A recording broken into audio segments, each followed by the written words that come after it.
Hi കൂട്ടുകാരെ, welcome to my channel. ഇതൊരു പുതിയ വീഡിയോ ആണ്. ഇതെന്താണെന്ന് നിങ്ങൾക്ക് മനസ്സിലായോ? ഇതൊരു അറയായിരുന്നു. എൻ്റെ വല്യമ്മച്ചിയുടെ മോളുടെ വീടാണ്. അപ്പോൾ അവർ പുതിയ വീട് വെച്ചപ്പോൾ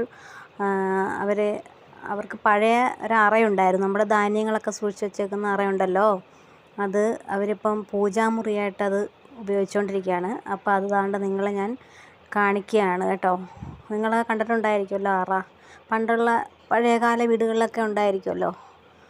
അപ്പം ആ അറയായിരുന്നു. അതിനകത്തിപ്പോൾ അവർ വിളക്കൊക്കെ കത്തിച്ച് പുതിയ രീതിയിൽ പുതുക്കി നല്ല സെറ്റപ്പാക്കി എടുത്തിട്ടുണ്ട്. അതാണ്ട് ചുറ്റി നമുക്കൊന്ന് കാണാം.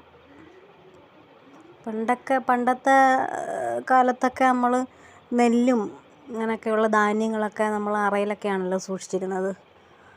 കണ്ടോ, അത് ചുറ്റിയാണ്ട് ഞാൻ കാണിക്കുകയാണ്. നല്ല ഭംഗിയാണ് കാണാൻ. കണ്ടോ, അതിപ്പോൾ ദാണ്ട പൂജാമുറി പോലെ സെറ്റാക്കി എടുത്തിട്ടുണ്ട്. അപ്പോൾ ഈ വീഡിയോ ഒക്കെ ഇഷ്ടപ്പെട്ട എല്ലാവർക്കും, ഇപ്പോൾ വീഡിയോ ഇഷ്ടപ്പെട്ടിട്ടുണ്ടെങ്കിൽ എൻ്റെ ചാനൽ നിങ്ങളൊന്ന് സബ്സ്ക്രൈബ് ചെയ്യണം, ലൈക്ക് ചെയ്യണം, ഷെയർ ചെയ്യണം. വീട് വരുന്നത് ചെങ്ങന്നൂരാണേ, വല്യമ്മച്ചിയുടെ മോടെ വീട്. ഞങ്ങൾ ഇന്ന് അവിടെ പോയിട്ടുണ്ടായിരുന്നു. അപ്പോൾ ശരി, ഓക്കെ, ബൈ, താങ്ക് യു.